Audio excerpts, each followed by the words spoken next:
Hey guys, I'm McKenzye. I'm Iliyah, and we're Truth Be Told. We are a faith-based podcast where we talk all things Jesus. We talk about real life stuff. We talk about all the things that we're going through currently in our life. We get real and raw with you guys. We're so grateful that you're here. We just want to let you know that you are so welcome here, and we're excited to be back. Yes, literally back and better. Hopefully. Yeah. This podcast is fresh. We did a couple episodes in 2025. It is currently 2026. Mm-hmm. But yeah, I think 2025 was like answering the calling. Like we definitely answered, I think, spiritually immature. Yeah. But I think that the obedience overlooked like when we were ready. God was like, it's okay, but y'all got to slow down. Yeah. So I do think also maybe not like completely spiritually immature. I think maybe we just, I think it was preparing us for 2026 in a way. Like, I feel like we kind of needed that, whether it was spiritually immature or not, but like, I feel like it really is going to like put us in like the right path for 2026, like give us a whole different vibe. We know things now. We learn things. We still have some things to learn clearly, but we're never going to stop learning. Like, there's never too much knowledge, too much wisdom. Yeah. But, yeah, I'm excited to be back. Like our setup's a little bit different. We film different, new equipment. Yeah. New Bible covers. Yeah. Both of us. And most importantly, like new maturity in life itself. Like, I just feel like we were in transition so much in 2025. 2025 was like the start of deny. New. Literally. The start of something new. Okay, miss these mics. But yeah, I just think 2025 was just, hey, we found each other again, and like it's because Jesus found us again, and like it just all aligned perfectly. Like, even there's no regrets when I say like spiritually immature, like anything like that. Like, it's all from positive, like gratitude. Like, I'm grateful that we started those 3 episodes and we couldn't finish, or like, you know, like I try to look at everything that we went through. I'm grateful for everything because we literally needed to give ourselves so much more grace than we were. Like, we were so hard like on ourselves. And I think, like you said, it gave us endurance for 2026. Yeah. Like that pressure of like, answer calling, like we're not playing about God, like we're not, but like there's still things that we had to go through. We hadn't even unpacked the house yet, and we were already trying to film. Like, girl, we were trying to film before we even moved into our homes. Exactly. So I just think it's beautiful that like we did see the vision, we did have that like ambition and like that want to answer His calling, and I just think, what a better way to bring it back around. I also think it was really like pure and childlike because He gave us the calling and we were so excited to go after it. And I think that's really cute. Like, it wasn't in like in a way where we wanted like eyes on us. Like, we were really doing this for Jesus. We really felt this urgency to get the word out and get people to like understand Jesus. Right. Like, we had this complete switch. Like, our life completely changed going into 2025. We completely gave our life back to Jesus. We started taking Him so seriously. We got on the podcast, started talking about end times and all these things, which I think he really wanted us to do that. There's not any time in any point in life where it's a bad time to share the gospel, but obviously, like you said, like spiritually, we probably weren't ready to like, because it's taxing on the soul when you share the gospel. It's taxing on the soul in spiritual warfare and all of that stuff. And so, yeah. And we started like towards the end of the honeymoon phase. Yeah. So like it was like glitz and gold, and then like I said, I was like literally telling McKenzye, y'all, look at what she had us doing. Like, I gotta do it. Like, we were trying to put all of our thoughts and our messages and our lessons into like literally boxes. Okay. And I think like that's so symbolic. Like, that's so symbolic. It's coming to me already. Because what do you mean putting it in? Like, there's no format or blueprint with God. He will take you out of the boxes, out of the fine lines. He will bold you. He will make you quiet some season, loud the next. Why are you trying to confine me? Yes, because what if it's like it's not even downloaded, but y'all just imagine like the logo. It was beautiful, and it was like she said, it was like innocent, and like it was like we took time and pleasure, pride and pleasure. Yeah. We just wanted to do it right by him. Right. And we thought because he's perfect, we have to be perfect. The schedule needs to be right. And like that weight of perfection and just trying to go off a blueprint that like we can never go off of. So like you said, it was innocently birthed, but like definitely needed to go ahead and get the account made and like the thing made. If not, we would have been waiting around to January to do that. Right. You know? But I'm also so glad we went through that. We need the podcast topics. We need fit it all in the boxes, because now we don't have to do that. Like, we're not doing that now. Literally. Imagine how we would have been starting 2026 trying to do all that. So I'm glad we kind of broke out of that, like, perfectionism. It was definitely OCD. Like, yeah, for sure. Control, OCD, trauma, just all of it. Like, everything we've been through. Learning how to really just like, oh, yeah, exactly. Which kind of brings us into what we're talking about today. Breaking out of stuff, things that, we experienced 2025. But what we have on the agenda today, we don't really have like an agenda. We kind of just want to talk to each other. We haven't seen each other since like what? 2024? That's what it feels like. I feel like last time we saw each other was probably at church, maybe in, I don't know when that was. November? Like when we were at church at the same time, yeah, in November. Yeah. But like we haven't like sat down and face to face in person, exactly, and like be friends. This whole 2025, I feel like it was like we met up, handled God's business, and we were just like verbally friends on the phone. But like we haven't hung out like seriously like on the type of times we used to be on. Like we haven't chilled like that. And I think we both just craved like each other's energy, and we both kind of were like, without speaking on it, we're like, let's just hang out. And like it's so funny is we both were like, should we catch up before or after? But we both know like how God works through our conversation. So we have not caught up, guys. This is all fresh off the dome for each other, and you get to witness it. And I'm so excited to be here and to still see what can come from this year. Like there are so many lessons from last year. There's going to be so many more beautiful lessons and blessings this year. So like we're starting off. Yes, we're starting off so good. I know you wanted to read Psalms 30. So before like we dive in with catching up, would you like to, split that reading or take it all? I can start us off, and then you can finish 1 through 6 off. and 6 through 12. Yeah. Cool. I have literally some notes. I love Psalm 30 because I feel like we talked about this maybe like at the beginning of 2025, but like this was a psalm that like I read repeatedly over when I was first coming back to Jesus back in like the back half of 2024, early 2025. Yeah, I really, really love Psalm 30. What were you going to say about it? Wasn't that like that moment that we realized like the verse was on my Bible cover? Yeah, I think so, yeah. Yeah, like that. I remember that day like vividly, like us talking about it a year ago around this time, early winter. But I just know that we both talked about like us going back to some of our like childish like passions and stuff. Like we grew up dancing and singing, so that was cute. But yeah, this is definitely a meaningful passage, so go ahead and start. Okay, so starting at verse 1. I will exalt you, Lord, for you lifted me out of the depths and did not let my enemies gloat over me. Lord, my God, I called to you for help, and you healed me. You, Lord, brought me up from the realm of the dead. You spared me from going down to the pit. Sing the praises of the Lord, you, his faithful people, and praise his holy name. For his anger lasts only a moment, but his favor lasts a lifetime. Weeping may stay for the night, but rejoicing comes in the morning. Amen. Verse 6, my translation says, when I was prosperous, I said, nothing can stop me now. Your favor, O Lord, made me as secure as a mountain. Then you turned away from me, and I was shattered. Literally, okay. I cried out to you, O Lord. I begged the Lord for mercy, saying, what will you gain if I die? If I sink into the grave, can my dust praise you? Can it tell of your faithfulness? Hear me, Lord, and have mercy on me. Help me, O Lord. You have turned my mourning into joyful dancing. You have taken away my clothes of mourning and clothed me with joy, that I might sing praises to you and not be silent. O Lord, my God, I will give you thanks forever.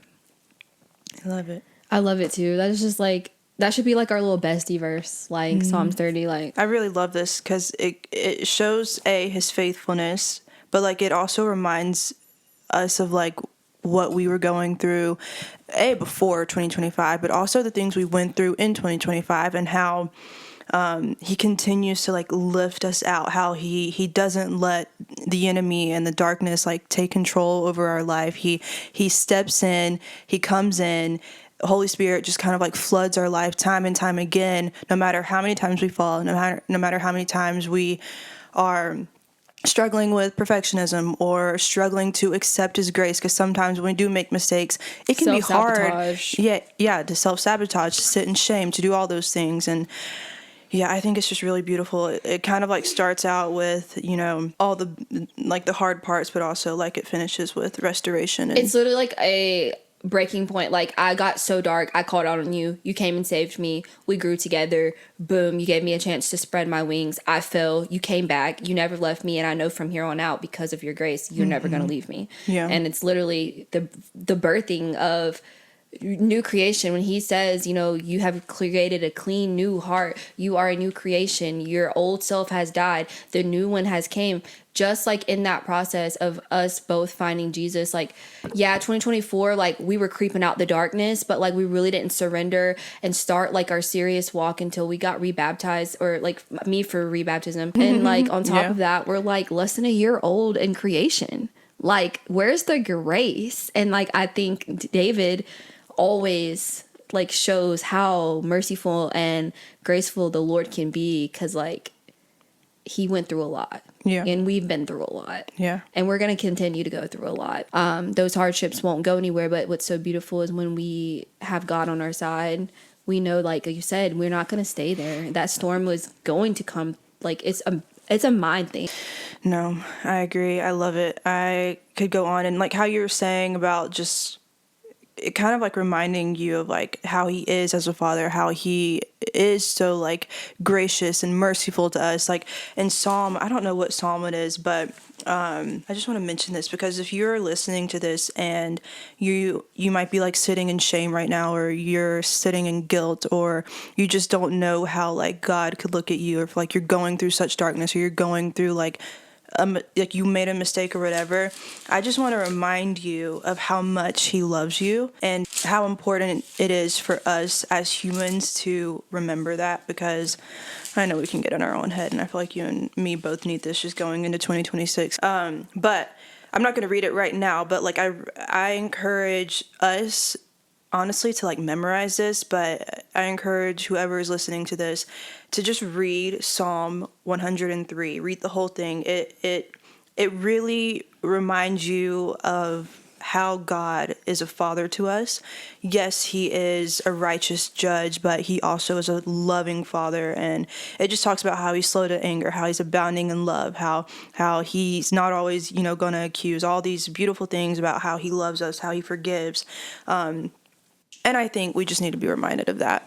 Always. Yeah, because we just, as human to humans, we don't experience that much grace from one another, like in just general, like in the world with random normal people. Road rage. So, yeah, and so it's hard to understand how could a loving God, like how could God do that? Like how could he be so gracious and loving and forgiving? And I think it's just important to remind ourselves of that. But now that we've kind of talked about like, going through ups and downs and life in general, I feel like today we should just talk about What we last year, 2025, what we've learned, how we're feeling, maybe some goals for 2026, or our outlook spiritually on 2026, how it might look different and how our outlook looked in, other years in our life. But yeah, so how you been? Me first? No. How you been? I feel like Let's bounce back. Yeah, I've been good. I've been very busy.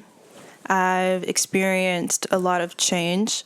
I feel like overall, like objective or summary of 2025 started on a really high with God.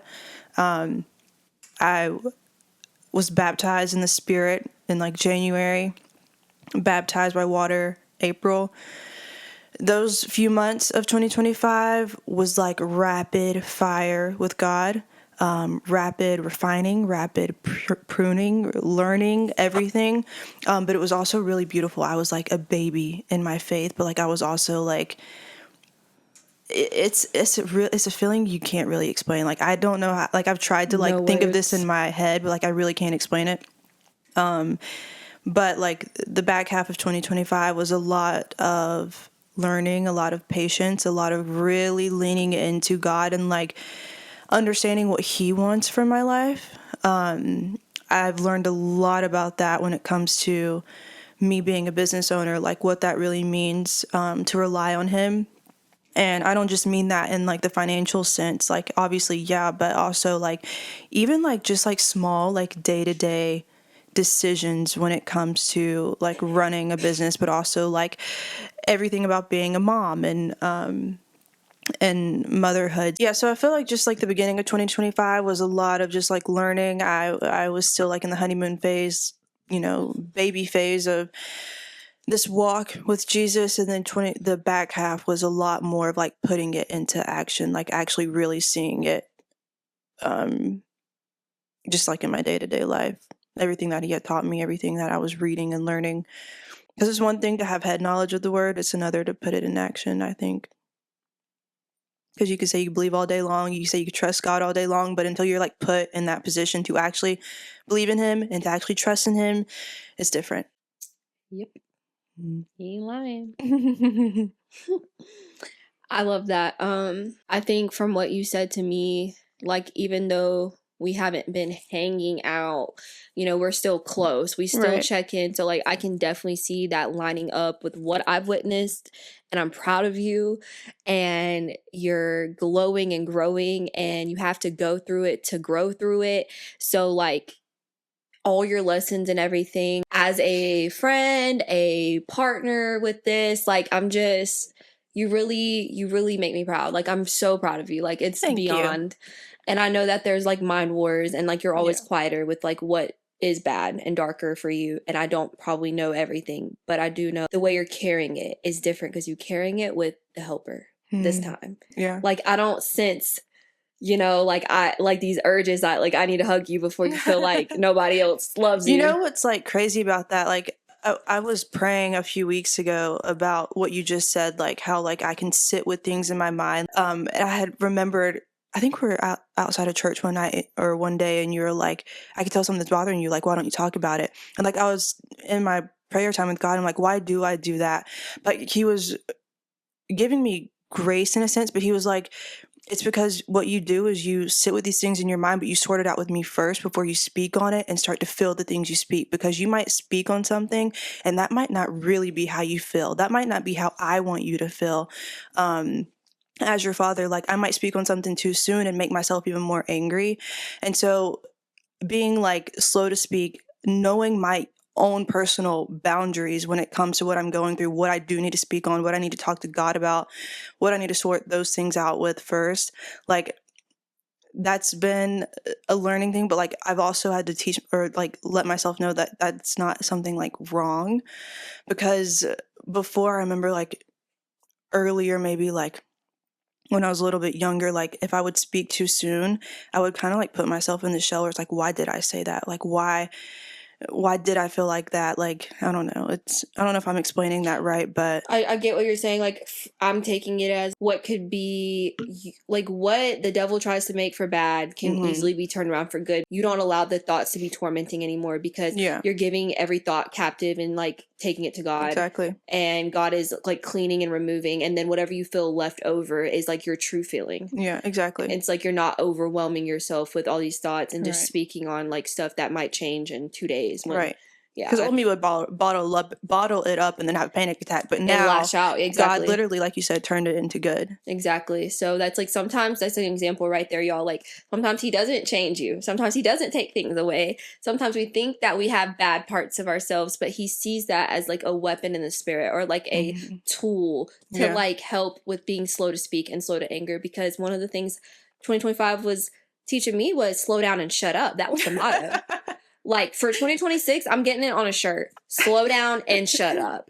Because, baby, whew, I don't know, like, how you want me to speak a little bit, or like you want to like wrap it up and then I take over? Like, No, you're good. Tell me how it started just off. give me like a good summary of 2026, how you started, what it felt like in the middle, how you're coming out of it.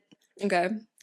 2025, I can honestly say, like, baptized by the Spirit. I don't know. I don't remember exactly the moment. Like, I kind of beat myself about that. Like, I don't know if there was like a day where I just like, but in 2025, it was more like embracement. Like, I'm not so worldly, like I'm not claiming the Zodiac and the Jesus anymore. It's like, I kind of know now, like, the Zodiac didn't do all this. It didn't help me then. It ain't gonna help me now. It's Jesus the only way. So I started off with that. Got baptized with you. That was good. Early spring. Don't you just want to get baptized all the time? Literally, like, girl, get back in that water. But no, that feeling of just like literally like intimacy with the Lord, like literally, it was one of the best days of my life. Like, it's truly, I'm so blessed that we experienced that together. Super intimate for our friendship as well. Same. But yeah, I think like 2025 was like hustle for me. Like, I was working a lot. I was going to school, doing multiple things, like always around the clock, busy. I was still reading like my word, but like for the most part, you said 2025. Yeah. Okay. Like, like I was doing a lot, and it was only to better my situation. Right. So I'm grateful for that. I think that it prepared me for the end of 2025, which I like didn't see back then. I'm thinking because of how fast I'm going and how hard, and like I'm literally hustling right now to get me out of Columbus. And like I heard God's voice specifically in February of 2025 in the hot shower. It got freezing cold, and I heard a voice that said, you let go of this, you do this for me, I do this for you. And I had no idea. Throughout the way, I learned that meant like he truly knew my desire to leave Columbus, Georgia, and get me out. And I had no idea where I wanted to go.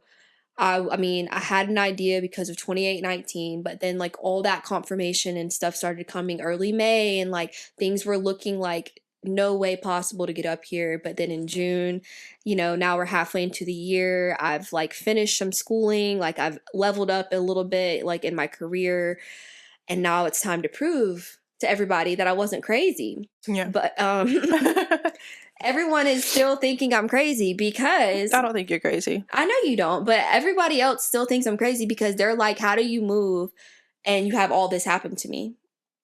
And I'm like, because I know why. Y'all don't know why. And I don't have to explain that to you. He is just like going to like be so glorified through your situation. He was being glorified through your situation even while you're going through it, because there's no way anybody could go through the things that you've been through and still love him. That is impossible. It's not possible for someone without the Holy Spirit to go through what you went through and still have faith and still be like, I'm still following him. I'm still picking up my cross. I'm still choosing to feel and fall in his grace. Like, I'm also very proud of you, because that's just like, that's not normal. It's not normal. Not, and I'm getting emotional because like, whew, I just can't catch a break. And it's like, why? And I just feel like you said, I mean, like, I rather go through this stuff and always feel like I have to call out on God than have like this peachy king life and never know who God is. And then when I die, I'm like, wait, what? I'm grateful for the trials I go through, because it's like, I just know that they're not going to last forever. And because of that faith that I've kept through, like, don't get me wrong, like the spiritual desolation and that black and white thinking, like one day I'm like, I want to give it up, you know? And the next day I'm like, no, like God did not bring me all the way out here to Atlanta, to the church that I wanted to go to, start this podcast with one of my bestest friends ever. Like, this is still like all like warfare. And I just thought, like, how can you have warfare so early in your walk with God? Like, oh, because the faith that I've had since a kid, the devil's been ready to attack that. So it's like, yeah, I had my warfare before I was saved, but like the warfare after, it did feel like I bought an insurance plan and that I just expected things to kind of like, have bumps here and there. But like, no, I did not expect to really be refined again. And it's like, I felt like I went through the refinement in 2024, but no, like 2024's refinement is what made me go back to Jesus. And now it's refinement with Jesus, because I still have so much impurity to still get out. And like the idolization of marriage had me thinking, Y'all, I really thought I was going to be married. Okay, let me talk about that, because like the way counterfeit things will come and distract and get delay, and it's just like I went through so much after I actually came to Atlanta, but I'm grateful, because if it wasn't for that, I will honestly say, transparent, I've lost my car. Like, I mean, I had a nice car, finally felt like I was doing something in my life, got rid of it. And it's like, did you forget, girl, when you were in your secret place, you said you put your car, you put your house, you put your job, you put everything on the altar. He's just taking away what doesn't belong, girl. Mm-hmm. And it's not because it might be better or you might not need it. It's just because he needs that gone right this moment. And I don't always have to have a why. I've learned that. Like, I'm so controlling. I always want to know why God's doing what he's doing. That's so huge for you. So big, because I don't know why. And like, now I don't feel bad because someone asked me a question and they're like, well, what do you think about? I don't know.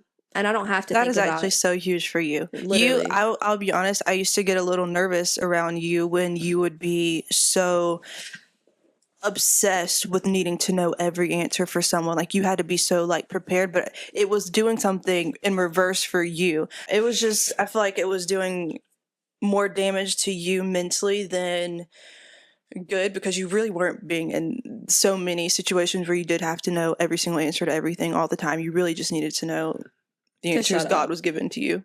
Right. No, seriously. That's huge for me. A lot of things are huge for me. There's a lot of disappointment in my life for 2025 too, though. Like, Yeah. there's a lot of things I'm like, girl, what are you doing? And there's also a lot of things that I'm like, oh yeah, I know Jesus is real, because this girl before Jesus would have never said or did or acted or moved, or like, I could see the change. But like, also there are things that I'm slave to. There's tormenting thoughts that I have been in agreement with for entirely too long, and I felt like I keep losing things. And I've only been in my apartment for 2 months, and my family has already thought I was crazy for moving. So now here they are, like, oh, you just got up here. God told you to do this, but how are you going to maintain? But I'm still maintaining, and I still don't have a job, and I still don't have a car.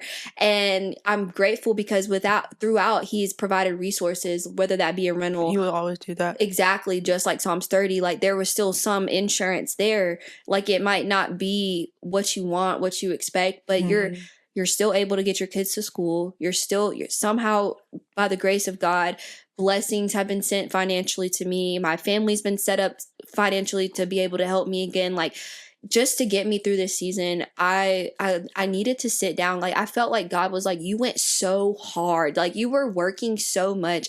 You had time for me, yes, but like you said, I never got to apply it.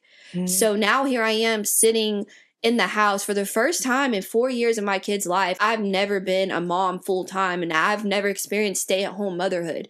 And it's like, in a way, I got to experience like that slowness of like building routines and building discipline and building relationships with my kids. Like, I don't even know how to. And you needed that. I needed that. That is something like I can see, like, obviously how he's being glorified in that, and how he's like teaching you in that, because imagine he puts you in a position where you are getting everything that he's promised you already, and like everything that you desire, but like you haven't developed the routines yet. You haven't developed the appreciation, I guess, in a sense, of motherhood. Like, really, exactly, appreciation is the key word.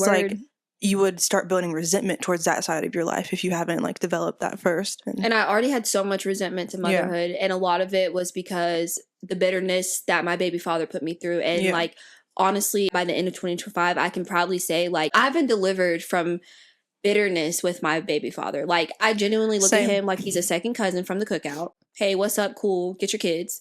Like, I'm glad you're doing better. You still have a long way to go, but so do I. But we're not going to get there if we don't help each other out. Yeah. We're a team. So like, I'm very blessed to have like that relationship, that build freedom in that. And like, now I'm not so angry with my kids, because it's like, okay, like I'm starting to, like, I just genuinely felt lighter just with that alone. And then now I'm able to have routine. And like, y'all, for a while, I could look at my kid and not feel anything. And now I can look at my kids and I know if something's wrong. I know, like, when they want to cuddle with me. I know what, like, I can feel like motherly urges and feelings I've never felt before. Like, maybe even mature emotionally as a mother when you have maybe like lacking that emotional awareness in like the mother child sense, if that makes sense. Right, exactly. You don't even know how to play with your kid because you're so self-centered. You're so focused on all the hurt and pain and I could have been this if I wasn't a mom. Okay, but you're not, and you are a mom. And like he gave you these 3 beautiful kids. How are you going to store them up? How are you going to raise them for the kingdom? How are you going to prepare them? And it was like, now I get to read the Bible every night with my kids. I just hear like my daughter say like some of the sweetest things ever because now I've been able to feed their spirit and their soul like with the holy like Bible. Like I've been able to like really teach them about Jesus and show them like one of the first things Kehlani told her dad when she came back around him was, Mommy doesn't listen to that music anymore. And it's like the fact that she can see like change in me, like I love that I'm doing something right because now I'm healing them too. Because right, it'll change the way your kids act. It'll change the way your kids feel. It'll change the way they react to certain things. Like I noticed that too. Like when I mentioned motherhood and stuff and how God like had me put it to action in the back half of 2025. Same thing. I know you knew like the beginning of 2025. Like I was resentful to my son's father, just obviously situations and whatnot. But coming into July, August, back half of 2025, I was like learning how to really like honestly, truly forgive, let that go. I told him I forgave him, all those things. And it changed the way that I parented. It made me before, like I remember crying to God. I'm like, why am I getting so mad at my son for things he can't control? And for those that don't know, my son is on the autism spectrum, but I would get so frustrated and I would feel resentment for like, I don't know what, but God was like, you're not mad at your son. You're not. You're mad at his dad. Yeah. And his dad's not here for you to like express all of this anger. And so all of this buildup, all of this anger that you feel of like having to do all of this on your own, it's because stress and fatigue. Right. And it's because you're so angry at him. But he's like, watch how if you forgive, watch how you might can co-parent a little bit better and take off some of that weight. And so the back half of 2025 has been me and his dad co-parenting really, really well. I never really thought like it could get to that point, but I'm really proud of it because it's put me in a place to really glorify God's name through my business, Living Water Creations. It's given me some of my time back. It's taken a lot of weight off. So I agree with everything you said. I know Major has seen a huge change in me because I've seen a huge change in him. And so yeah, like that's just like a big lesson on like forgiveness, just like what like that impact of forgiveness really is and what it does. It's really not for the other person. It really is for yourself. And there's a reason why if we don't learn to forgive, we won't be forgiven because like that power of thinking you're good enough to withhold someone from another chance or from like that freedom of like, I messed up, but you don't always have to remind me. You don't always have to talk about the past. You don't always have to make me feel crap, like a crappy person. When we face judgment one day, we're going to want that same forgiveness. Yeah. And I think like when we can truly learn to forgive, we can truly learn to love like Jesus, bro. I never thought I would be sitting here on this podcast saying like, I'm grateful for my baby father. Like I am. But I also was able to tell him to his face, like, I'm grateful for the bad, too. Like, that was one of the first things I nipped in the bud when we started back, like, in communication was my testimony, what I talk about is not to bash him, not to, like, make him feel like I'm trying to bring up the past and, you know, drag him on the internet. But because I'm actually grateful for that darkness that was influenced by our relationship a little bit because it was so toxic. Yeah. It brought me to the light, which is Jesus. And it's like, thank you for that. And out of it, he gave us 3 beautiful kids. Literally. And it's like, what can we do to just focus on them and their well-being and betterment? And like, how can I be better for them? And that one of the things was letting go because I have no father relationship. I barely have a good mother-daughter. And I'm grateful that even within forgiveness, while we're on the topic of forgiving my mother, like even our relationship has blossomed because I've been able to, for the first time ever, sit down and be a mom and only focus on being a mom because I'm not working. And now I realize, oh my God, I'm 24. Imagine how my mom felt. No wonder she was 15. Like, where's the grace for my mother? Like, I'm still growing up. Like, I couldn't imagine being 15 or 20 with a 5-year-old. You know what I'm saying? So, like, just seeing my mom, like, how proud I am of her and, like, her faith being restored. And, you know, she was paralyzed and, you know, now she's recovering paraplegic, walking. She's able to help me when she can. And I'm just so grateful for the lessons 2025 has brought me. And, like, overall, that's, like, a summary. But there's definitely so much I could speak on because 2025 was so long. Like, it was, like, one of the quickest, longest years of my life. Yeah. You seem... like, obviously, I know, like, you don't have all the clarity and everything just situated in your life, but you seem lighter in a sense. You seem a lot more selfless. Like, it's not just about you anymore. And it's so beautiful that you've been able to, like, put your eyes onto other people now, like, truly, but how that light that you shine on to them is now reflecting back onto you, and you're not, like, forcing this light to be on you all the time. And I see, like, a huge change just in the way you're talking about your situations. Like, it's not in a vain way. Right. Like, it's in a, like, look how God has been glorified through this. Look how I'm still standing strong, but look how it's affected the people around me in the best way possible. And it's not just about how you feel about it and how it's made you feel. And I think that's just so beautiful. I really do. Thank you. I really appreciate that. It means a lot. Yeah. That you can see, because I know out of anyone listening, you're gonna, like, since this is all raw off the dome of us catching up, you're actually hearing it for the first time, and you don't have to see all the daily ins and outs because we've known each other for so long. Yeah. So, like, I really appreciate you, like, able to see that growth without me having to update you. Like, y'all, I was sending her, like, 10-minute in total, like, voice messages all 2025, early 2025. It was always, like she said, so self-centered. Like, it was just, I needed to be heard and seen and felt. And God was like, you can get all that through with me. Like, you can feel heard with me. You can feel seen with me. And he had to quite literally stop me from working, take away my transportation for a while, put me in this position where, you know, maybe I was idolizing things and, like, a future and, like, even with love and relationships, just because a good guy comes in your life and says the word God does not mean that's your husband, girl. Sit down. Like, just be friends. Slow down. And for a while, it was so hard to even want to talk to a guy again. But when I started forgiving my baby dad, and when I started, like, having all this time in my hand, like, oh, like, I love Jesus. I can't wait to have, like, a family and, like, now, like, you know, no. So, yeah, I don't even say too much because I feel like so much can still be brought up, like, in more episodes of, like, growing and talking about our journey. But just a summary, I feel like 2025 is, like, you're this new creation. But then I also felt so judge me, like, self-condemning. Like, you can still be yourself. You really can. Because, like, when you start comparing the shame, the fear, the guilt, when you step one foot out, like, wow, you showed a little bit of a personality. You're going to hell. No, you're not. Like, you know what I'm saying? Like, showed a little bit of personality. No, that's actually funny that you say that.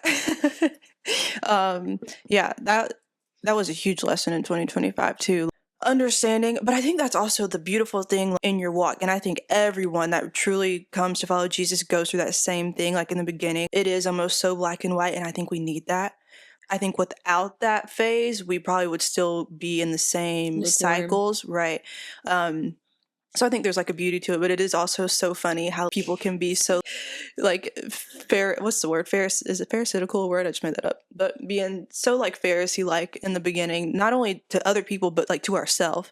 And so, yeah, I think he also wants us to go through that. So he's like, you need to really know what my grace feels like. I think without that, it would be almost impossible to really understand what his grace feels like. You're the human. way we were judging ourselves and others, like, that was out of, like, pure innocence. It wasn't because we wanted to make anyone feel bad or make ourselves feel bad, but because we just know what Jesus promises.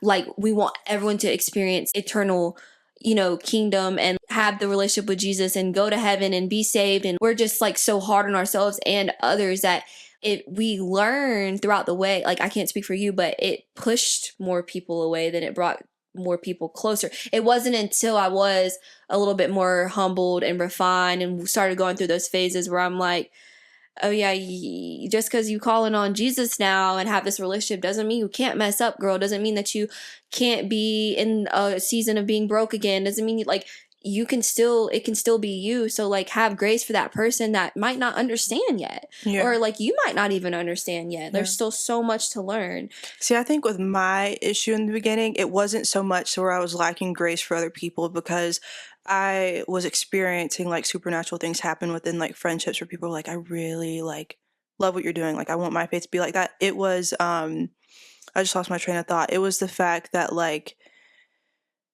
the revelations I was having, I couldn't understand why other people weren't having them that the same way in the same type of speed. I was baptized in the Spirit. I'm understanding the Bible like clockwork. Like Man, what? God's giving me all these revelations, and it's like I'm telling somebody else this that's not this far in their faith yet, and it's like, why aren't they getting it? Why am I getting frustrated that they're not getting it? Right. And so God's teaching me and has taught me to be more patient with people in their walk and not try to speed that up. And He's like, just be an example. Being an example is a huge thing, especially when it comes to like family and people closest to you, because they know you and they know all your filth, they know all your dirt. And so they're not just going to follow Jesus because you tell them to, and because your life just magically changed. Right. They're waiting to see how you're going to live it. But like they need that example. They need to see how you trust Jesus. They need to see how He's working in your life. And I think that kind of speaks on a lot with your situation too. Just I think with your family, how you're still waiting, kind of in that waiting season, they're gonna be like, oh, that's why she was believing in Him and trusting in Him. Exactly. I see it now. And I know that now. So like when they make their comments about, oh, what are you gonna do? You got to get a game plan. Here's my game plan. It's literally God creating the game plan. So like, I don't know what you want me to tell you, and I don't know how I'm gonna make it, but I will tell you I'm gonna be fine, and I'm gonna be carried, and I'm gonna be covered. But I totally agree with the patience and the frustrations with, like, I found that with even the dating too, with the guy that I did like get really close to, and we're still cool, and like he's still respectful of everything that I've learned. I had this, you got to come correct. I'm a woman of God. Like, where's the ring? Like, you know, and he's like, I just like met you. Like, can I get to know you first? Like, you know, things like that. But I just realized I can't get mad at how someone's walk with God looks. There should be a level of patience, grace, and understanding when we come to Christ, that these phases do exist. Yeah. They're funny to look back and laugh on. We don't stay there. Right. We continue to grow, and we don't know how always. And even now, I don't know what tomorrow looks like. Yeah. And we didn't even have this podcast plan, and we're doing so much better with talking and just sharing. It feels so different. Then it was like, y'all, we were stressed out. Like, it was bad. Like, we were trying to film and just do too much. Like, girl. Like, girl. But no. Going back to what you just said, I think that one thing, obviously not having it all figured out, is just falling in love with Him. And if you could just focus on falling in love with Jesus, it changes everything in your life, all the convictions, all of that. It happens in the timing that He needs it to, because everything you went through in your life, it's different than someone else's. So He's like, let's fix this first and we'll fix that later. But for someone else, it might be like, they're going to fix that first and we'll worry about that stuff later. And that's okay. Because the brain chemistry, okay. It's also the brain, like the mind. And I think also what He's taught me this year is just, I've always been someone that keeps my circle small, but obviously when it comes to Jesus as a cornerstone, it's keeping it even smaller, but in a sense of access. And like love and access are separate. Right. So, and what He taught me with that is just, you're going to need that small circle, because basically everything we've already talked about, it literally can seem so unbearable sometimes in this walk. And if you don't have someone who knows this, if you don't have someone that's so in love with Jesus in that same way and even deeper, at times it can feel like you are literally just like burning in fire all the time and there's no way out. Like you can't see the light anymore. And I think friendships is so important, biblical friendships, because sometimes you need somebody to pull you by the hair and keep you on the narrow path, to keep you from like sitting on the bench and like just stopping there. I do feel like we all need someone that, you know, like you said, will love you like Jesus, will forgive, will give you grace, but still keep it real, still help you get back into accountability, and pray you out of your times of need rather than make you feel worse about it. Yeah. Because we're all human and we all need grace. Like, we didn't even have to catch up because the Holy Spirit was like already there. Yeah. Like, talking to us, because I even had moments where I just needed to like send one of those 10-minute voicemails to you about like what I'm going through, but then like another part of me just knew to trust the Spirit. I felt like the Spirit was gonna talk for me, and like Mhm. in your prayer life maybe you did something, or in my prayer life maybe I prayed for you, and Mhm. things That's like that. exactly Like how it I is. just now, No, but but like I know exactly what you're saying, and like I agree with you what you're saying, and that's why you need biblical friendships, just because they will have a prayer life. They will talk to Jesus. Who knows what Jesus is bringing up in their prayer life? Some of the things you talked about today, I was having these epiphanies where it's like I was praying about that in my room right there mm-hmm, at night, just like crying to God about her, about this exact situation, and look how she just came out of it. And mm-hmm. it's so crazy how it happens. And there's no other, like, you just need biblical friendships. Like, that's the lesson there. You do. And that doesn't mean you need 1,000 of them. I saw this one person was like, I'd rather have $1 than have 100 pennies. I think 2026, for the outlook side of it, what I want 2026, I don't really have the plans, because I've learned now not to have so many plans or so much control behind the idea, but I Mhm. can say visually, like mentally, and I feel like I can see a version of myself who is still learning and growing, always humble, selfless, motivated in the Spirit, but like I'm gonna love myself this year. Like I love it. the insecurities and everything that I've been still wringing out, trying to figure out with God, I can definitely see how that will be like, so a lot of those will be healed by the end of Mhm. this year coming up. I agree. And I think like a way to walk with God differently. Like the way I went I like into it. it with this year was like I was like overflowing myself in the Spirit, but like then I got to the point like where I received what God promised me, and like I'm still doing the routine, but that's the thing, it felt like routine and not relationship. It felt like religion and not relationship. It felt like perfection and not relationship. And I think the biggest thing is like a true relationship with God. And I just think if you're listening and you feel like, you know, you maybe recently you have gave yourself to Jesus, and like you had a walk similar, like where you feel like you were just on fire and then you crashed out and burned, like that spiritual desolation is still love and grace through God. Like he's still working through that. Like don't feel shameful. That's what the devil wants. But like we all have impurities to wring out. And Mhm. we don't know how long that's going to look like, because God's still the one doing the work. When you really, And speaking on like timing, how long it's going to last, it also depends on your obedience and your disobedience. Sometimes disobedience can delay a lot of things. It also takes a lot of how well are you listening to him and like putting into action what he's telling you, or not putting in anything into action yet. So that can delay or speed up a lot of things. It all depends on the person. And like I said, that was something I had to learn. All we can do is really like pray that he's working, that he's moving, and trust his timing. Trust is a huge thing, but yeah. yeah, no, literally, I agree 100%. I think also bouncing off of the disobedience, and that can delay your, you know, revelations or whatever, your blessings. Yeah. I noticed when I got to a season of hardships, and like just when I was in my head, I kind of stopped fasting. I was still praying, I'm still reading. I'm not fasting though. So my flesh is getting so weak. I mean, stronger, and my spirit is getting weaker. And I didn't really think anything by it, because like I'm still praying, I'm still reading, I'm still doing these things, but like it really wasn't until literally when our church started doing the consecration week, which was for New Year's. So that's like, I haven't fasted in like 2 months, but now like, you know, we're doing the consecration, and I wanted to like kind of wrap it up with that, because I feel like fasting is so important when Mhm. you go through like trials and tribulations, but just like a steady, consistent schedule between you and God. It's not for anyone else to know, but like Yeah. just fasting will also keep clarity, even when like you don't have the energy to, maybe you're not, you maybe don't have the energy to read, but maybe you can just fast something. Like, you know what I'm saying? Like we have to get serious and consistent with recognizing that Jesus calls us to not just pray, but to fast too. I do So, want to say something too about like fasting, because I was doing that pretty frequently at the back half of same. 2025. Oh, back And half? yeah. Oh, see, mine was like the first half. Yeah, but that too, but like what you were saying about how it's only for you and God. Um I would like go through these fasts. It's so crazy because when you're fasting and you're like, nobody knows I'm actually doing this. So like I could literally just eat right now. And obviously fasting biblically is like abstaining from food, but fasting really hurts and it's painful. But I have grown to love it so much because it brings me back to this place where I feel like I am shoulder to shoulder with Jesus. And it, every time I try to explain like what it feels like to be so close to him, it's so unexplainable. There's not human words for it.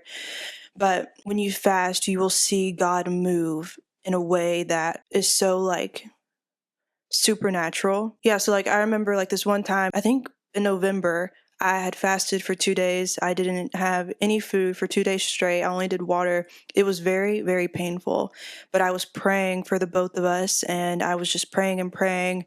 I remember at one point during the fast, like I mentioned, I was like, God, like no one knows that I'm doing this. Like whatever, but like the discipline and like love that you have to have for him to keep doing that when no one knows, he rewards you. Your father who sees you pray in secret rewards you. Yep. And so after I finished that fast, I watched him move so supernaturally with what he gave right after that fast had ended, and I saw how it impacted both of our lives.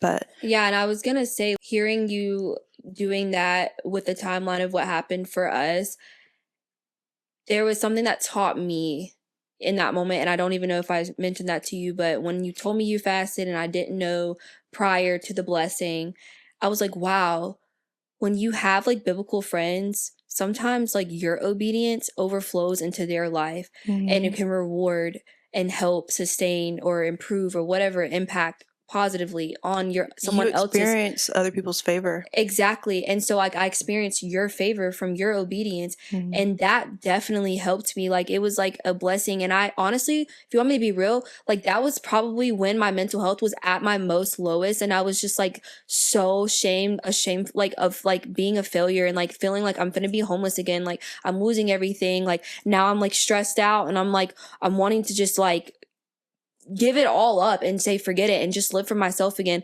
But like even through my shame, my guilt, like God blessed me, God saw me, God still loved me. He was able to like reward you, but still give me like, hey, like I'm still here. When you're ready to give yourself some grace, like accept this and like allow yourself to be seen right now in this moment in the spirit. Like when you crash and burn or fail or sin or whatever, just literally go back to Jesus and like continue to be obedient. It's like crazy how fasting brings you so quickly back to that closeness that you were saying like you don't have the words for. So like what I was trying to say was it might be a reward for someone else, but also too if you need that push of like spiritual like get back close with God, like fasting is definitely going to be the answer to get that endurance and like that motivation again and that like passion again. That fire. Yes, literally. I love it. I love it. And I love you. I love you so much. I'm so glad we were able to get our first episode. Literally. This is season 2. Scratch season 1. Season 1 was robots. Like I just felt like we really tried our best with what we had. But that wasn't really us. Yeah. Oh, absolutely not. We were scared. We were really scared. Yeah. We were excited, but like right. As soon as the camera came on, we felt like the intense spiritual warfare of fear. And not even in the sense of like judgment from others, but like doing it right, doing it wrong, like perfectionism. Like we mentioned all of this at the beginning, but exactly. Yeah. Now it's showtime. Now It's showtime because you get what you see. And like I think we needed 2025 to end the way that it did to set up 2026. I'm no longer living in shame and fear. I'm going to be unapologetically me as long as like, you know. You're still denying yourself. Right. I don't want to say too, like don't take too much from that. Right. Don't take that out of context. Because if I'm doing too much of the fleshly Iliyah, someone needs to reel me back in. I will. But no, like seriously though, like just unapologetically walking with Jesus, not worrying about comparing, looking left and right, but just praying and loving and being patient, slowing down and shutting up is the motto for me in 2026. Amen. I love it. I love it. All right. Well, I guess it's time to do my little favorite saying. We're so grateful that you made it to the end of this video. We are thankful that you have showed love to this platform. This is all from the glory of God. If you're an unbeliever, you know, we're so grateful that you're here, like just hearing us. And if you're curious about Jesus, come as you are. Seek him with your full heart. He will find you if you knock on the door. And change you. He'll knock on the door, you answer. He's going to come in and clean you up. Amen. On his own pace. But yeah, we love you guys. We thank you so much for just always allowing us to spread the truth. So yeah. I love it. I'm so glad that we're back. We are back. Let's shake on it. We're back. Not us with the same hand, but we need a handshake. I don't know what I'm doing, but I felt like the mic was like... No, we need a handshake for... Like, T. What? BT. Oh, I don't okay. know, Anyways. I don't know. I'm being corny and weird, but... No. Well, we will see you guys in our next episode. I love you guys, like she said, and bye. Bye. If you made it this far, you're a real one. Thank you so much for being here. We're building a community of Christ followers, and we're so grateful you're on this journey with us. If you feel led to support the podcast so we can continue creating episodes, Bible studies, and future events, the link is available. We'll leave you with this. I am the way, the truth, and the life. John 14:6. Thank you for listening. Your girl's here at Truth Be Told.